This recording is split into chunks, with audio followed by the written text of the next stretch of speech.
مخاطبین از رسانه پشت پرده ماجرای فیلم استاندار سابق یادتونه میگه که منم داشتونی رو آقای گلزار جابجا. درود به مخاطبین عزیز، بنده امین فردین، من همراه تیمم بار دیگه با یک برنامه پشت پرده دیگه با شما هستیم. امیدوارم که هر کجا این کره خاکی که هستید از صدا و تصویر من رو میبینید و میشنوید حال دلتون خوب باشه، جیبتون پرپول باشه و از همه مهمتر سالم و سر حال باشید. یه فایل صوتی جنجالی چند ساعتی هستش که در شبکه‌های مجازی حسابی وایرال شد و خیلی از پیجا دارن نسبت بهش واکنش نشون میدن و میگن که این فایل صوتی اولین بازجویی امیرحسین مقصودلو همون تتلو توسط نهادهای اطلاعاتی و امنیتی هستش که حالا میخوایم راستی آزمایی بکنیم این فایل صوتی رو که ببینیم آیا این فایل صوتی واقعیه یا کیکه یا هوش مصنوعیه یا چیز دیگه ای که حالا بررسی خواهیم کرد. اما قبل از اینکه این فایل صوتی رو پخش بکنم دو نکته بگم. نکته اول این که آقا این ماجرای چای دبش چی شد؟ چرا هیچ مقام مسئولی نمیاد راجع به این قضیه صحبت بکنه؟ شما فکر نکنید که این ماجرای تتلو حسابی وایرال شده ما هم فراموش میکنیم. دقیقا من زدم وسط خال قرمز تو ویدیویی که احتمال وایرال شدنش زیاده راجع به این موضوع صحبت خواهیم کرد، در خصوص مسئولین و افراد دل و دزدی که دارن دزدی میکنن از اون مملکت. اصلا عامل تولید شدن همین تتلی سبک ها که میان فوش میدن اعتراض میکنن امثال این آدمان که دزدی میکنن، این آدمان که رفاه از مردم میگیرن. مثلا امیر تتلو وقتی میاد سبک اعتراضی و رپ میخونه به خاطر فقر و بدبختی و بیچارگی که میاد این سبک رو میخونه. اگه در مملکت گل و بلبل بود، اتفاقات مثبت میافتاد، ایران، کویت بود، دبی بود، کسی موسیقی اعتراضی نمیخوند. پس خواهشاً راجع به موضوع هم فراموش نکنیم. ما هم فراموش نمیکنیم در رسانه خودمون، چون عده‌ای میگن که ماجرای تتلو شده ابزاری برای اینکه اختلاس چای دبش فراموش بشه. ما هم چای دبش رو گفتیم اول این ویدیو و خواهشاً ویدیوها رو وایرال کنید، برای دوستان خودتون بفرستید و تا آبروی سری افراد بره. من امروز یه استوری هم گذاشتم که جالبه بدونید یکی از نماینده‌های مجلس آقای جواد ساداتی نژاد که یکی از متهمان اصلی پرونده اختلاس چای دبشه برای انتخابات مجلس ثبت نام کرده و تایید صلاحیت شده. هشتگ پشمام، یعنی دبش اومدن دارن کلاهبرداری میکنن و دبش اختلاس میکنن. البته اختلاس یک واژه شیک برای کلاهبرداری از جیب ملت میگن اختلاس، ولی عملا یعنی دزدی و کلاهبرداری.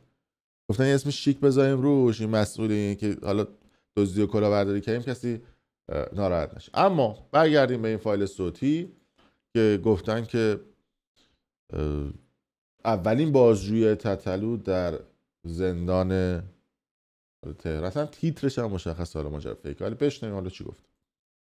مقصودلو اسم مادرم فریده حکم‌آبادی واسق، متولد 30 شهریور 1366 صادره از تهران هستم و این مدتی که خارج از کشور رفتم نه قراردادی بستم با جایی، نه کاری کردم، نه پولی از دست کسی گرفتم. خودم با بدبختی با 1 قرون دوزار با پول یوتیوب و کنسرت‌های خودم رو ساختم و حتی به خاطر میلیون‌ها دلار پول حاضر نشدم که خودم رو بفروشم به اروپا و آمریکا. من خودم رو ساختم برای چشم. بله، این فایل صوتی بود که اومده بود بیرون از تتلو. 2 تا مبحث وجود داره. من اگه اشتباه نکنم فکر کنم که قبلا تتلو توی کلاب هاوس سری از نماینده مجلس افراد سیاسی و بلندپایه بودن که تتلو اومده بود توی کلاب هاوس، ولی یه همچین ادبیاتی رو نداشت توی کلاب هاوس که مثلا بخواد اینجوری خوشو معرفی کنه. چون یه عده میگفتن که این فایل صوتی کلاب هاوس من یادم نمیاد. چیزی که مشخص هستش بالای 1200% این هوش مصنوعی این فایل صوتی و استفاده کردن از هوش مصنوعی رو ساختن. حالا یه عده میگن کلاب هاوس. امیدوارم اگه فایل کلاب هاوس هستش برای من نسخه اصلی کلاب هاوسشو بفرستید، ولی من فکر میکنم که این اصطلاحاً هوش مصنوعی هستش، چون چیز خاصی هم توش نمیکنه. خوش معرفی میکنه تا تولد و این ور اونور، یعنی دیتای خاصی هم نمیده. گول این فایل صوتی رو نخود جمهوری اسلامی و اون حکومت اگر بخواد چیزی رو پخش بکنه کار به فایل صوتی نمیکشه، قشنگ خیلی شیک و مجلسی میاد و اصطلاحاً تصویر طرف رو پخش میکنه و میارتش جلوی دوربین و میگه آقا من پشیمونم. از این فایل صوتی بچگونه پخش نمیکنه. اما اتهامات تتلو رو هم اومدن و اعلام کردن که گفتن که اتهامات تتلو، حالا میخونیم اینا هم ببینید که گفتن که چه اتهاماتی داشت. خیلی از رسانه ها که حالا خودشون رسانه های انقلابی و اصلا رادیو انقلابی اینو منتشر کردن که حالا گفتم که این ویدیو راجبش صحبت بکنیم. البته چای دبش هم همچنان فراموش نکنید. من مثل پیام بازرگانی تو تمام ویدیوها این چای دبشو میگم. خواهشاً بهت مشخص بکنید کی کجا چه جوری خورده. اختلاسی که دزدی که تو مملکت صورت گرفت. دهنتون سرویس میکنه. انقدر بگم پشماتون بریزه. اتهامات تتلو چیست؟ امیرحسین چای دبش فراموش نشه خواهش. امیرحسین مقصودلو ملقب به تتلو، خواننده‌ای که 15 آذر ماه جاری توسط پلیس ترکیه و مراجع قضایی در ایران تحویل و توسط اونها دستگیر میشه. اما اتهاماتش چیه؟ تشویق به فساد یا فساد و فحشا. فساد و فساد غلطی می‌کنه. حالا اینکه تشویق کردن میشه بر اساس قانون اون آخوندی گفته که بله این اتفاق افتاده، اما به اون مملکت خودشون دارن یه کاری میکنن که مردم برن به سمت فساد و فحشا با اون فقر و بدبختی و بیچارگی و مثال بارزشون میزنم جای دوری نریم. من پدر خودم 30 سال تو مملکت زحمت کشیده. هفته پیش من فیش حقوقیشو دیدم پشمام ریخت. 12 خورده میلیون بود.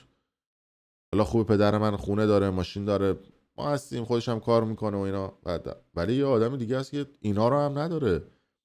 کسی که 30 سال کار کرده و الان 60-70 سالشه و اصلا توان کار کردن نداره.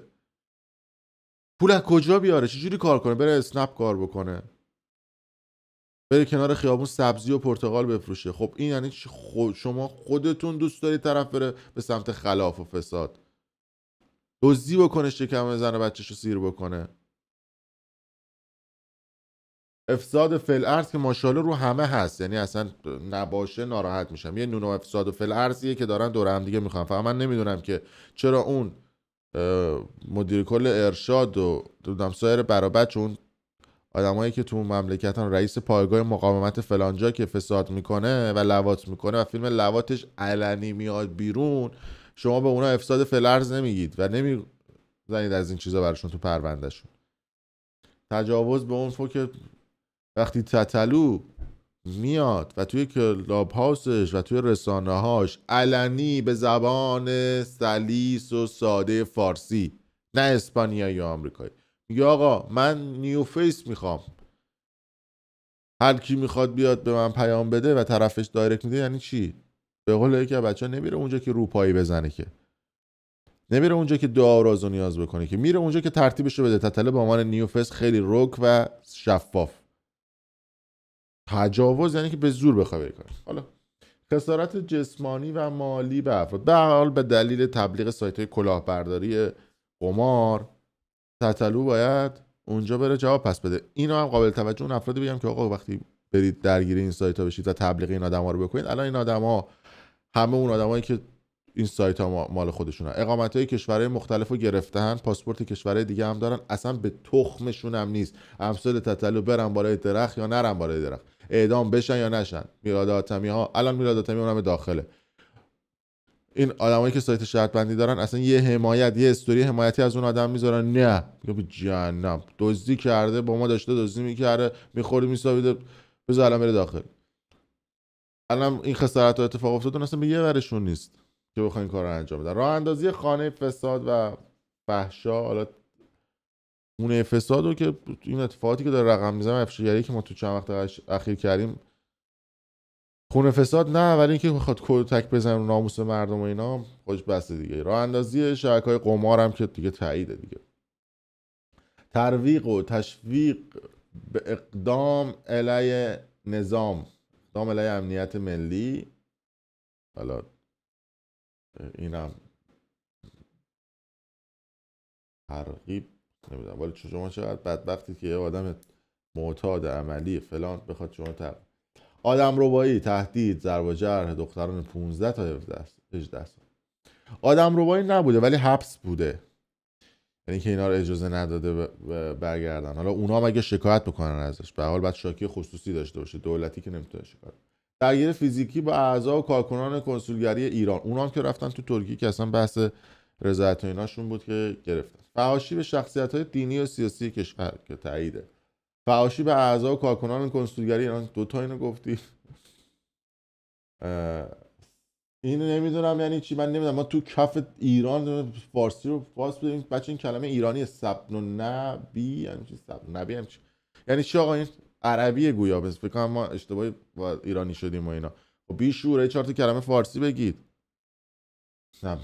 آقا ترجمه کنید. من بی سوادم، فارسی بلدم فقط، عربی مربی این چیزا بلد نیستم. چای دبشم خواهشاً فراموش نشه و حواستون باشه. برگردیم به این موضوع اتهاماتی که به تتلو زدن. یعنی دیگه اولا هر کی هر کاری کرده تو مملکت میریزن رو تتلو که بخوان موضوعات و حواشی دیگر رو بشورن ببره به کارش. اما یه نکته دیگه هم که وجود داره این هستش که اینا چون میدونن تتلو یه سری طرفدارهای شلمغز داره، اصلا ردی ها اصلا نگم براتون، اومده بودن گفته بودن که آره امین فردین چرا داره راجع به این موضوع صحبت میکنه، نمیدونم 20 تا 30 تا ویدیو داده. آقا تو چرا داری راجع به این موضوع صحبت میکنی؟ من اصلا دوست دارم 24 ساعت راجع به تتلو صحبت بکنم. مثلا اسم رسانه‌مو میخوام بذارم فردینیتی ان تتلیتی. یه عده من چون این وسط زورشون میگیره ما داریم راجع به این قضیه صحبت میکنیم. چرا؟ چون این موضوع آینه تمام نمایی سیستمه. فرهنگ تتلیتی فرهنگ بسیار بزرگی که جا افتاده. بزرگی این موضوع انقدر پشت پرده داره که به عقل اندازه نخوده این افراد نمیرسه که چرا ما انقدر قفلی زدیم روی این قضیه. موضوعی که درونش فساد هست، درونش ناهنجاری های اجتماعی هست، درونش بی اخلاقی ها و بی عقلی های سیاسی هست، درونش رکورد های موزیکیایی و رکورد های موسیقیایی هست، درونش پشت پرده های فساد های مالی هست، درونش پشت پرده آدم هایی که کار موزیک هم انجام میدن هست. من دیروز یه نکته گفتم که مثلا اینکه دوستان نگرفتن ماجرا چی بود. تتلو جز محدود خواننده های پس از انقلاب ایرانه که تونسته مچ و کل خواننده های قبل از انقلاب ایران رو که کنسرت های عجیب و غریب 7-8 هزار نفری گذاشتن رو بشکونه. یعنی تونسته یه کنسرت هایی بذاره 7,000 نفر 8,000 نفر بیان. کدوم خواننده رو ما داشتیم که بعد از انقلاب ایران بیاد و بتونه اینقدر آدم بکشونه توی سالن؟ مثال دیروز شادمهر رو زده، اما شما گوگوش و داریوش و ابی و نمیدونم خیلی از بزرگان پیشکسوت موسیقی ایران رو که نگاه بکنید، بعضی هاشون توی سالن‌های 3,000 نفره، 4,000 نفره، 5,000 نفره، 10,000 نفره آدم کشوندن. اما ما آدمی نداشتیم و خواننده‌ای نداشتیم که بعد از انقلاب ایران بتونه این کار رو انجام بده غیر از تتلو. پس تتلو یه جایگاه بزرگی در موسیقی ایران داره. اینو نمیتونه هیچ کسی کتمان بکنه. این دلیل بر این نمیشه که اون آدم فحاشه، دست رو ناموس مردم بلند میکنه فلان. اینو ما در نظر بگیریم. به هر حال با حاشیه، با فحاشی، با کتک زدن یا با هر چیز دیگه‌ای که شما بگید تونسته مخاطب‌ها رو بکشونه توی سالن‌های کنسرتش. و طبیعتاً انقدر صحبت کردن راجع به این آدم و انقدر توضیح دادن راجع به این آدم موضوع کوچیکی نیست و باید راجع بهش صحبت بشه. طرفدارای بیشماری که داشته، آقا 700 و خورده هزار نفر این آدمو توی یوتیوب دنبال میکنن. یوتیوبی که پلتفرمی که فیلتر شده، اون 700 و خورده هزار نفر مردم بورکینافاسو و جای دیگه نه، آدمایی که ممکنه طرفدار تتلو نباشن اما اخبار این آدم، موسیقی این آدم و حاشیه‌های این آدم رو دنبال میکنن. دنبال کردن دلیل بر طرفدار بودن این آدم نیست، اما انقدر این موضوع جوانب مختلفی داره. الان توی ایران بسیاری از سیاسی‌ها ریختن تو هم دیگه، بسیار زیاد دارن راجع به این موضوع صحبت میکنن، اصولگرا، اصلاح طلب‌ها، چون میدونن تتلو اگر به هر سمتی پروندش بره یه جریانی ماهیگیری خواهد کرد. اگر زندانش بکنن یه جریانی میتونه موج سواری بکنه و یک جریان دیگه عملا مورد حمله قرار میگیره. با توجه به شرایط خاص و سیاسی حال حاضر ایران که ما چند ماهی رو بیشتر تا انتخابات مجلس خصوصا نداریم و بسیاری از نماینده‌های مجلس هم دارن پا میکوبن برای این اتفاق. به هر حال تتلو رأی اولیه‌های زیادی رو داره، کسایی رو داره که الان 18 سالشون شده و تینیجرن و عاشق تتلو هن. اگر یه جریان خاصی بتونه رأیای تتلو رو در سبد خودش بریزه، تنها رأی تتلو نیست، رأی خانواده هایی که بچه‌هاشون طرفدار تتلو هم هستن رو ممکنه به سبد خودشون بریزه. بچه میره میگه من به تتلو رأی دارم، بابا تو هم باید رأی بدی. بابا هم که شعور سیاسی نه، بیا باشه بابا ببین طرفی که طرفدار تتلو رأی بدیم، چی میگی بیا بنویسیم. اینا که همشون از خودشونن. نتیجهش میشه حضور حداکثری مردم تو انتخابات. تتلو هم که دیگه قربونش برم همش در سمت سیاست‌های خودشون بوده و به سمت جریان‌های خودشون شنا می‌کرده و صحبت می‌کرده. و امروز هم شنیدم که تتلو رو به زندان اوین منتقل کردن. فعلا فکر می‌کنم که چند روزی رو در قرنطینه زندان اوین باشه. اگر بره تو بخش زندان اوین باشه، اون موقع احتمال اینکه فایل‌های صوتی بیشتری از تتلو بیاد بیرون به دلیل اینکه میتونه دسترسی به تلفن داشته باشه هست و شاید حالا یکی دو هفته‌ای رو بلا تکلیف نگهش دارن و پروندهش رو بعد از اون رسانه‌ای خواهند کرد و توی تلویزیون به زودی شاهد حضور تتلو خواهید بود که میگه خیلی خوب و خوشگل و شیک با من رفتار کردم و من هیچ مشکلی ندارم و نادم و پشیمونم و با پای خودم برگشتم ایران و این سیستم خیلی بهتر از سیستم‌های غربی ایکس و وای زد، چون اگه بد بود من با پای خودم برنمی‌گشتم. یعنی شما مطمئن باشید تمام اینها رو دیکته میکنن و خط به خط به این آدم میگن که بگه. در صورت مرسی که تا این لحظه با ما بودید. اگر دوست داشتید ویدیو لایک کنید و برای دوستان خودتون به اشتراک بذارید. موضوع چای دبش رو هم خواهشاً فراموش نکنید که ماشاءالله دبش کلاهبرداری کردن و حقوق کارمندای خودشون رو نمیدادن، ماه به ماه دیر به دیر میدادن، یه غذا بهشون نمیدادن و خودشون میلیاردی این وسط اختلاس و دزدی میکردن.